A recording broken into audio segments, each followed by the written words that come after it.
એક બાજુ ભાજપ વિકાસના મોટા મોટા બણગા ફૂકે છે, વિકાસની વાતો કરે છે, અને બીજી બાજુ લોકશાહીનું ચીરહરણ કરીને હરીફ ઉમેદવારોને સામ દામ દંડ ભેદની નીતિ અપનાવીને હરીફ ઉમેદવારોના ઘરે રૂપિયાઓના કોથરાઓ ઠાલવીને હરીફ ઉમેદવારોના સગાવાલા ક્યાં નોકરી કરે છે એમના નોકરીના ડર બતાવીને કોઈ પણ રીતે એમનું ફોર્મ પાછું ખેંચાવવા માટે મરણિયા પ્રયાસો ભાજપે કર્યા છે.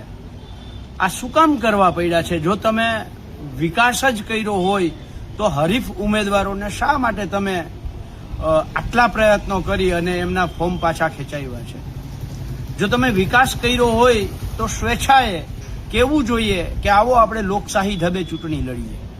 પણ ના, તમને વિકાસ નથી કર્યો, તમને જનતાનો ડર લાગે છે, અને જનતાના ડરના કારણે હરીફ ઉમેદવારોને કોઈ પણ રીતે ખરીદવા, દબાવવા, ધમકાવવા અને એમનું ફોર્મ પાછું ખેંચાવવા તમે પ્રયત્નો ભાજપે કર્યા છે.